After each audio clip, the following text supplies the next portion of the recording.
Saan ka na namang bagaling, Vanessa? Ano bang pakialam mo? Ano na nasasabihin ng mga kapitbahay natin? Anong nangyayari dito? Ito kasing anak nyo. Kung magsalita, kala mo nanay ko. Para din naman sa'yo lahat ang mga sinasabi ko, Vanessa. Tumigil na kayo. Hindi talaga tayo magkakaintindihan. Whatever. At nagdala pa talaga ng lalaki si Vanessa dito sa bahay. Matagal mo na bang kaibigan ng kapatid ko? Pasaway talaga tong lalaking to. Ito pa talaga nagharutan ng dalawa na hindi na nahiya sa akin. Bakit mo ginanon yung bisita ko? Bakit?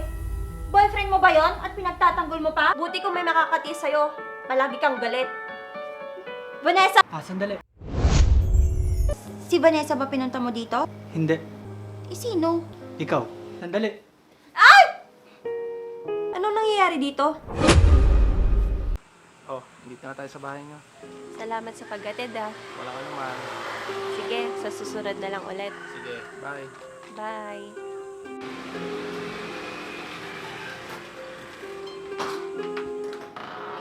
Saan ka na namang bagaling, Vanessa? Ano bang pakialam mo? Sino ka para pagsabihan ako? Ate mo, nagpapaalala lang ako sa'yo, Vanessa. Hindi ka ba naiiya sa ginagawa mo? Inihahatid ka ng lalaki dito? At bakit naman ako mahihiya, ate?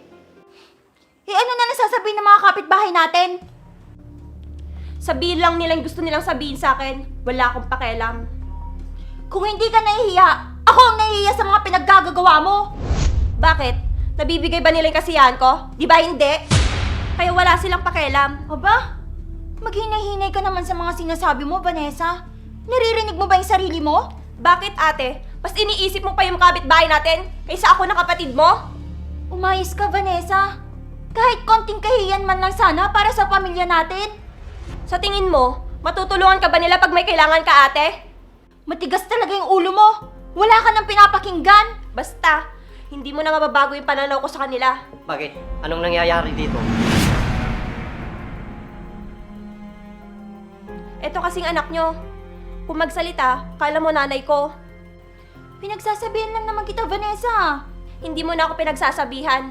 Pinapakialaman mo na ang lahat pagdating sa akin. Para din naman sa'yo lahat ang mga sinasabi ko, Vanessa. Bakit hindi ang buhay mo yung pakialaman mo? Pwede ba? Tumigil na kayo. Palagi na kayo nag-aaway ng magkapatid Tumigil ka na, Vanessa. Sige, kampihan niyo si ate. Total, paborito niya naman siya. Hindi ko siya kinakampihan. At isa pa, wala akong kinakampihan sa inyong dalawa. As usual, ako na naman yung kontrabida dito. Ako na naman yung masama. Tapos ikaw yung mabuti. Magpahinga ka na nga muna, Vanessa. Hindi talaga tayo magkakaintindihan. Whatever. Pagpasensyahan mo na yung kapatid mo, Lovely. Bakit ba ganun si Vanessa pa? Ang laki ng pinagbago niya. Parang hindi ko na siya kilala. Hindi ko nga rin alam sa kapatid mo kung bakit ganun na siya. Dati, masiyahin at makulit siya. Ngayon, ibang-iba na siya. Oo nga, anak.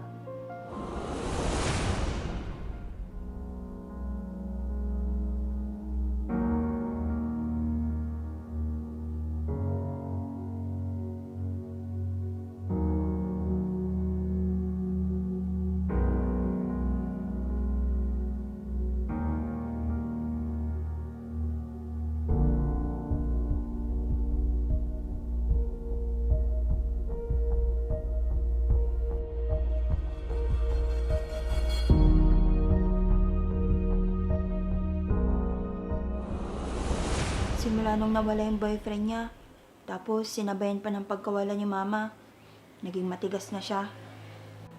Hindi naman ako nagkulang sa kapapangarap sa kanya. Pero minsan, sumusobra na siya pa. Ngayon tayo mas kailangan ng kapatid mo. Kaya wag natin siyang sukuan. Hindi ako makapagtimpi pa. Basta, naiinis ako sa mga ginagawa niya. Hayaan mo na lang yung kapatid mo, anak. Para hindi lumaki ang gulo. Magkapatid kayo. Dapat kayo nagdadamayan. Kasi dadalawa na lang kayo. Kahit anong sabihin ko sa kanya pa, ganun pa rin siya. Intindihin mo siya, anak. Kung walang magpapakumbaba sa inyo, walang maaayos. Matanda na ako. Baka mamaya pagdating ng araw, mawawala na ako. Kaya magmahalan kayo. Huwag naman kayo magsalita ng ganyan pa. Malakas pa kayo. Matagal pa namin kayo makakasama. Hindi natin alam ang kapalaran, anak. Kaya dapat lagi kayong handa. Papa naman. Sige na nga. Dali mo nang magtampo. Kayo kasi. Halika, pasok ka. Maupo tayo. Grabe. Ganda pala nitong bahay nyo, Vanessa. Oo. Magiging bahay ko din to pagdating ng araw. Talaga, Vanessa? Ayos. Pag tayo pala yung nagkatuluyan, ang swerte ko. Ay nako, wala sa pag-iisip ko yung pag-aasawa. Bakit naman? Nagkakaedad ka na. Pag ako ba'y nanligaw sa'yo, ayaw mo? Ay nako, parang kapatid na yung turing ko sa'yo. Hindi tayo talo. Ay nako, ang sabihin mo, ayaw mo lang talaga sa akin. Sinong gusto mo? Si George? Madaming babae yun. Lalong hindi, no? Ayoko sa babaero. Ay nako, Vanessa. Tatanda kang dalaga niyan. Kasi mapili ka. Talaga. Huwag na nga natin pag-usapan yan, Brian.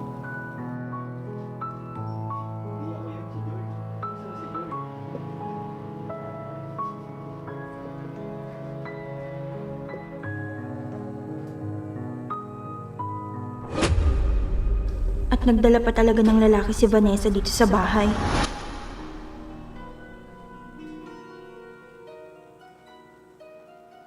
Vanessa!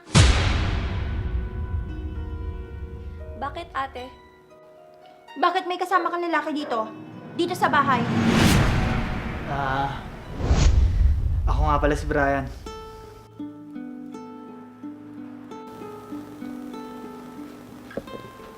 Vanessa, ang ganda pala ng kapatid mo. Nasungit nga lang. Ganun ba? Matagal mo na bang kaibigan ng kapatid ko? Oo, magkaibigan na kami nung high school pa lang. At palagi kami magkasama. Pasaway talaga tong lalaking to. Ang daming nililigawan, puro busted naman. Uy, huwag ka nga maingay dyan. Ikaw nga, di ka pumapasok. Lagi ka naglalakwatsa. Huwag kang maingay. At dito pa talaga nagharutan ng dalawa na hindi na nahiya sa akin.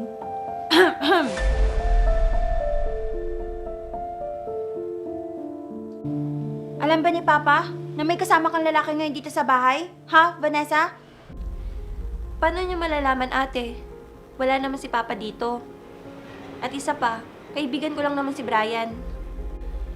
Kahit na, dapat pinapaalam mo pa rin kay Papa.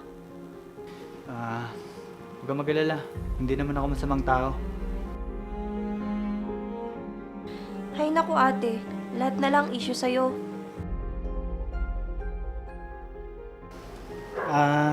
Sige Vanessa. Alis na lang ako para hindi na kayo magtalo magkapatid. Sigurado ka, Brian?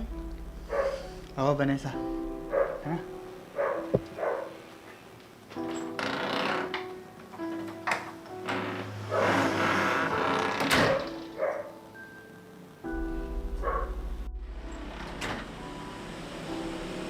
Pasensya ka na sa kapatid ko. Mahirap talagang kausapin yun. Palaging mainit yung ulo. Ayos lang, Vanessa. O sige na, sa susunod na lang ulit. Sige, mag-iingat ka. Mag-iingat sila sa akin. Sige na.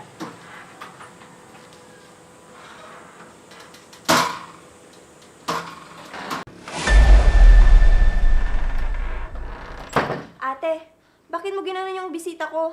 Ayun tuloy, umalis na. Bakit? Boyfriend mo ba yon at pinagtatanggol mo pa? Ha, Vanessa? Eh ano naman kung boyfriend ko, ate? Anong issue doon? Wala. Ang sa akin lang naman, magkaroon ka ng konting delikadesa at kahihiyan. Yan ang hirap sa'yo, ate. Lahat na lang ng bagay, minamasama mo. Ba't di ka na lang mag-asawa? Baka sakaling tumino ka. Sino ka para pagsabihan ako? Kung yung buhay mo nga hindi mo maayos, ako pa kaya uutusan mo? Ayoko mag-asawa, no? Makakahanap pa ako ng sakit ko sa ulo. Buti kung may makakatiis sa'yo, palagi kang galit. Vanessa! Vanessa!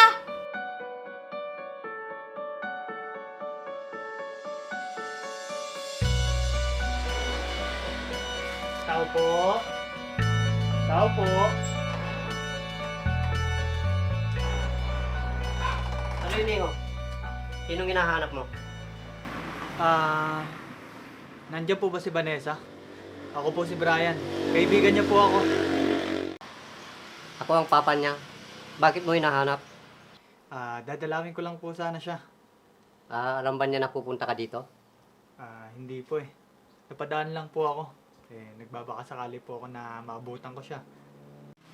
Wala siya dito. Umalis. May pinuntahan. Ganun po ba? Sige po, babalik na lang po ako sa susunod. Sige, iho. Sige po, alis na po ako. Salamat.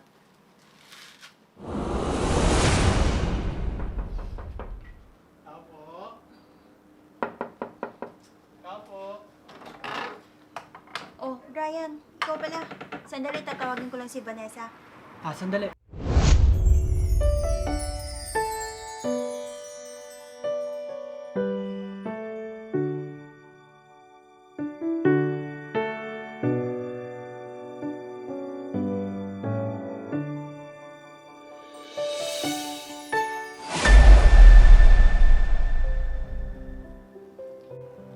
Pasok ka nga muna. Bakit ka ba nandito? Ano kasi, Mm, si Vanessa ba pinunta mo dito? hindi. Sino? Ikaw. Ha? Bakit ako? Hindi naman kita kaibigan. Di ba si Vanessa ang kaibigan mo? Kaya wag mo akong idadahilan. Ay nako. Pwede ba? Bawas-bawasan mo naman yung pagiging masungit mo. Mas lalo kang gumaganda pag nagagalit ka. Hay nako, wala akong panahon sa mga sinasabi mo. Diyan ka na nga. Sandali.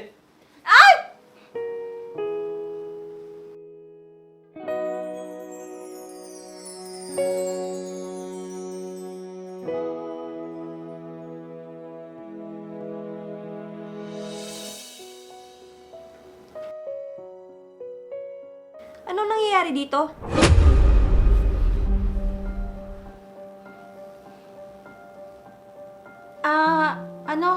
Hinahanap ka ng kaibigan mo. Hinahanap? Wala naman tayong usapan na pupunta ka dito. Anong meron? Vanessa, may gusto sana akong sabihin sa'yo. Ano yun?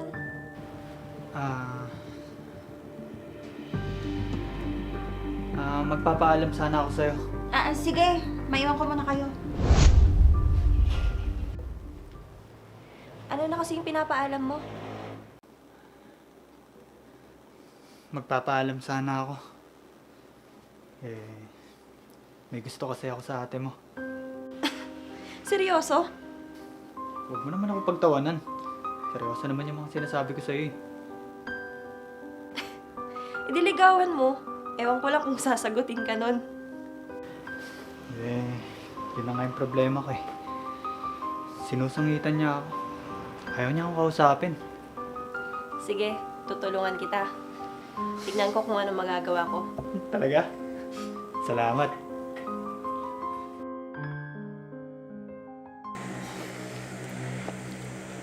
Brian, di ba gusto mong malaman kung anong sagot ko sa'yo? Oo naman. Sinasagot na kita. Talaga, Lovely? Sinasagot mo na ako? Oo. Mahal na mahal kita, Lovely. Mahal na mahal din kita, Brian.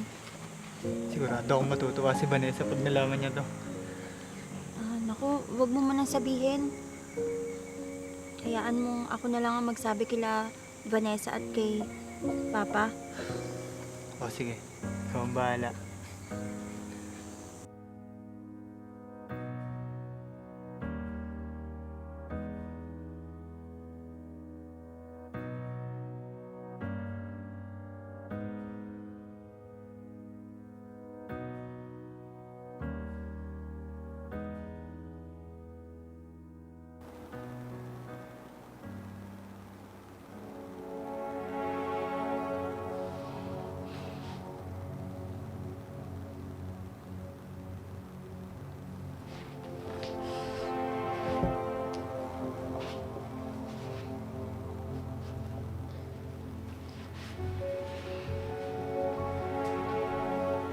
Anong problema, anak?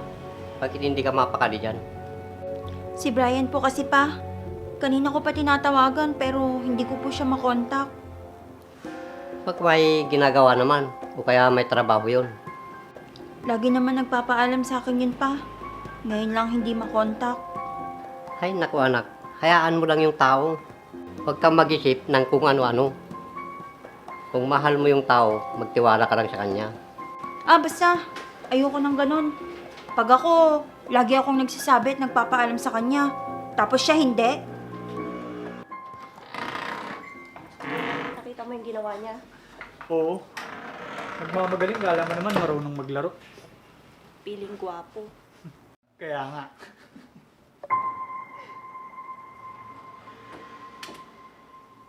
Sana lahat masaya, no? Buti pa kayong dalawa magkasama na naman. Sige na, Brian. Maiwan na kita. Mainit na naman ang ulo ni ate. Mahal, galit ka na naman. Huwag ka na sa may mangot. Sige ka, papangit ka niyan. Kanina pa ako tumatawag sa'yo.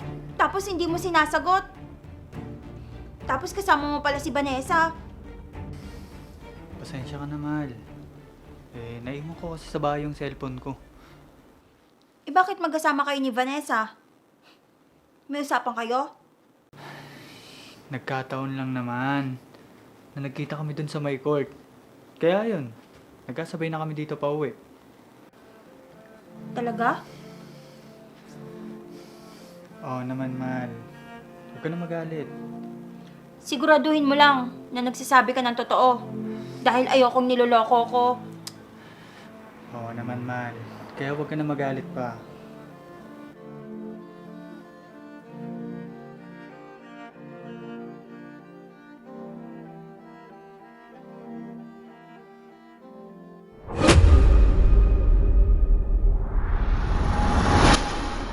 Bang klase ka, Vanessa at Brian. Mga manloloko kayong dalawa. Bakit hindi na lang kayo? Para wala na kayong nasasaktan pa.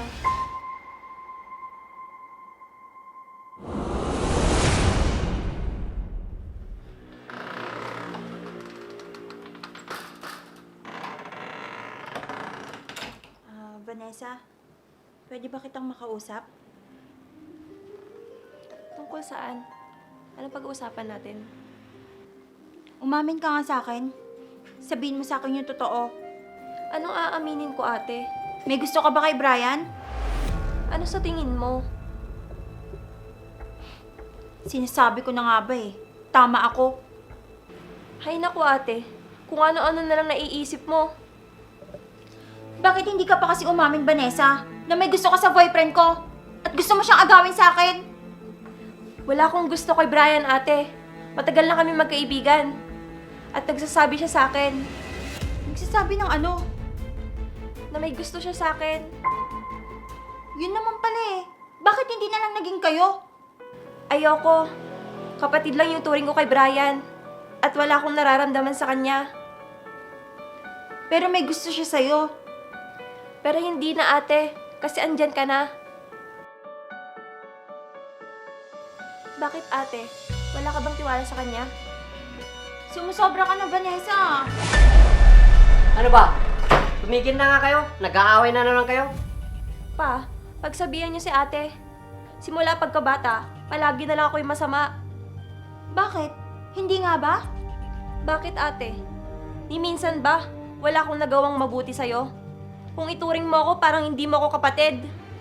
O baka hindi mo ako kapatid, ate? Tumigil na nga kayo. Sa tuwing nagtatalo kayo, nasasaktan ako. Alam nyo ba, masakit sa isang magulang na hindi kayo magkasundo. Pag nagkapamilya kayo at nagkaroon ng asawa at anak, ganyan din ba ang gagawin ninyo?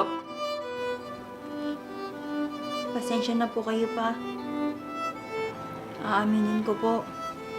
Malaki po yung inggit ko kay Vanessa.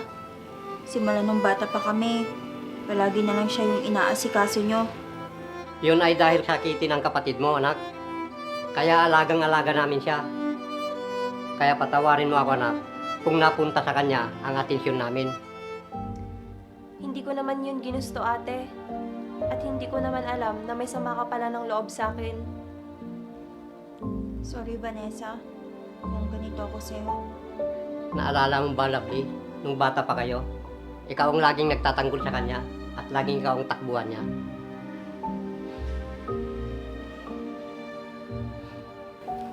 Kaya wag ka na magselos, ate.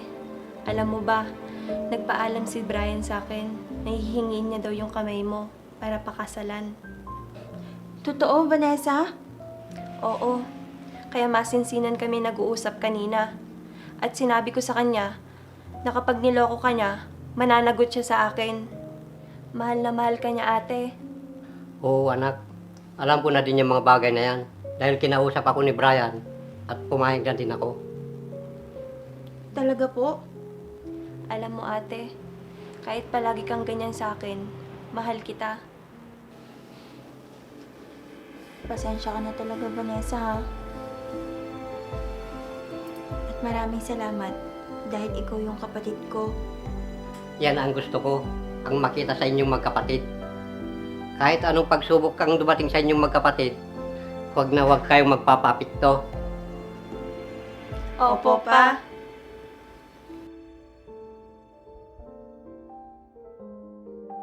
Sa magkakapatid, hindi maiiwasan ang tampuhan, inggitan at hindi pagkakaintindihan. Huwag nating kalimutan sa bandang huli, ang kadugo at kapatid pa din natin ang maaasahan at magiging kakampi natin sa lahat ng hamon ng buhay.